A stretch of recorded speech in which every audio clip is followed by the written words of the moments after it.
اور مولانا طاہری نے تو سرمد کو، جو کہ ایک ناچنے گانے والا، جینز پہننے والا مغرب زدہ نوجوان تھا، اسے اسلامی حلیے میں ڈھال کر ایک عاشق رسول بنا دیا۔ حلیہ؟ اسلامی حلیہ اور گانا بجانا یعنی موسیقی، دونوں بہت اہم موضوع چھیڑ دیے ہیں آپ نے۔ پہلے آئیے موسیقی کی طرف۔ دلائل کا ایک انبار ہے میرے پاس موسیقی کے حق میں، لیکن میں صرف ایک دلیل دینا چاہتا ہوں جس کے بعد دوسری کوئی دلیل ہو ہی نہیں سکتی۔ آپ یہ بتائیے کہ آج تک دنیا میں پیغمبر کتنے اتارے گئے؟ جی 1,24,000۔ اور ان 1,24,000 میں سے کتابیں کتنوں پہ نازل ہوئیں؟ جی صرف 4 پر۔ گویا یہ تو طے ہو گیا کہ یہ 4 باقی 1,23,996 پیغمبروں سے زیادہ برگزیدہ ہیں۔ بے شک۔ ان 4 کو اللہ نے معجزے عطا کیے۔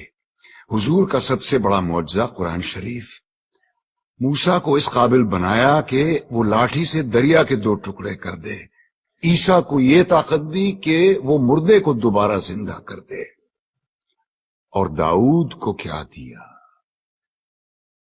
موسیقی، ایسی سریلی آواز اور راگوں اور سازوں پر اتنا عبور کہ سر لگائیں تو پہاڑ ساتھ گانے لگے۔ دنیا جہان کے پرندے مدہوش ہو کے آواز کی جانب کھنچے چلے آئیں۔ زبور اٹھا کے دیکھیے، یہ تک لکھا ہے کہ کن راگوں سے اور کن سازوں پہ گا کے حضرت داؤد السلام نے خدا کی حمد و ثنا کی۔ کیا یہ ممکن ہے کہ خداوند کریم اپنی تعریف سننے کے لیے ایک حرام چیز کا انتخاب کرے اور اپنے ایک برگزیدہ پیغمبر کو حرام چیز معجزے میں دے؟ کیا یہ ممکن ہے کہ نبی کریم صلی اللہ علیہ وسلم موسیقی کو حرام بھی سمجھیں اور حضرت عائشہ رضی اللہ عنہا سے یہ بھی پوچھیں کہ برات جس قبیلے میں گئی ہے وہ انصار ہیں اور انصار موسیقی کے بہت رسیا ہوتے ہیں، کیا تم نے برات کے ساتھ کچھ گانے والیاں بھی بھیجی ہیں یا نہیں؟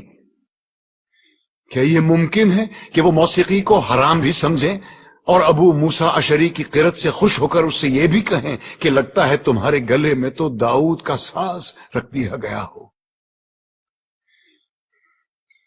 اب آئیے حلیے کی طرف۔ آپ نے کہا جینز زدہ نوجوان یا اسلامی حلیہ۔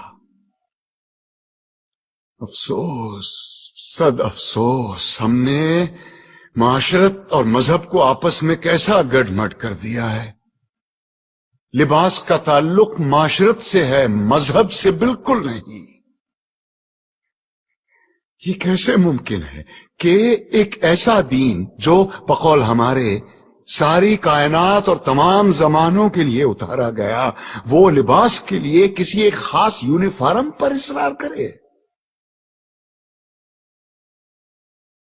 اور ہم اتنے معصوم ہیں کہ الاسکا کے برفیلے میدانوں میں یا نیوزی لینڈ کی منجمد پہاڑوں میں بھی اگر کوئی اسلام قبول کرے تو ہم اس سے کہیں گے کہ اسلام کی تعلیمات تو ہوتی رہے گی، پہلے شلوار پہنو اور اسے ٹخنوں سے اوپر رکھو۔ اور یہی رویہ ہمارا داڑھی کے سلسلے میں بھی ہے۔ لیکن داڑھی تو مولانا آپ نے بھی اتنی لمبی رکھی ہوئی ہے۔ الحمدللہ، مگر اپنی مرضی سے رکھی ہے، دین نے فرض نہیں کی مجھ پہ۔ دین میں داڑھی ہے، داڑھی میں دین نہیں۔ سنت موقدہ ہے، رسول اللہ کی تھی، جو عاشق رسول ہے وہی داڑھی رکھتے ہیں۔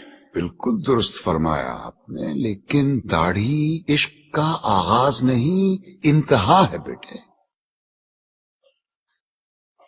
عشق جب انتہا کو چھوتا ہے تو عاشق کا جی چاہتا ہے کہ وہ بھی دکھنے میں اپنے محبوب جیسا بن جائے۔ کیا خوب کہا ہے کسی پنجابی صوفی شاعر نے، سیو نی مینو رانجھا آکھو ہیر نہ آکھو کوئی۔ کہیں ہم غلطی تو نہیں کر رہے ہیں؟ کہ عاشق کا پہلا قدم عشق کی آخری سیڑھی پہ رکھوا رہے ہیں؟ کیا وجہ ہے بیٹے کہ اتنے لمبی لمبی داڑھیوں والے 3-3 4-4 حج کیے ہوئے حاجی صاحبان اسمگلنگ کرتے یا جھوٹ بولتے عام نظر آتے ہیں؟ وجہ یہ ہے کہ مجھ جیسے ناسمجھ عالم سارا زور داڑھی رکھنے اور شلوار پہننے پر ہی دیتے ہیں۔ کہیں ہم غلطی سے عاشق رسول کے بجائے عاشق ابو جہل تو نہیں پیدا کر رہے ہیں؟ کیونکہ داڑھی تو ابو جہل کے بھی تھی، لباس بھی وہی تھا جو رسول اللہ زیب تن فرماتے تھے۔ ترتیب الٹی ہے بیٹے، پہلے ظاہر نہیں، پہلے باطن کو ٹھیک کرو، اندر آگ لگاؤ، باہر خود بخود آئے گی، ورنہ یہی ہوگا کہ لوگ حرام کی کمائی جیب میں ڈالے حلال گوشت کی دکان ڈھونڈتے پھر رہے ہوں گے۔ اسلام یا میوزک اور اسلام یا پتلون میں سے یا نکال دو۔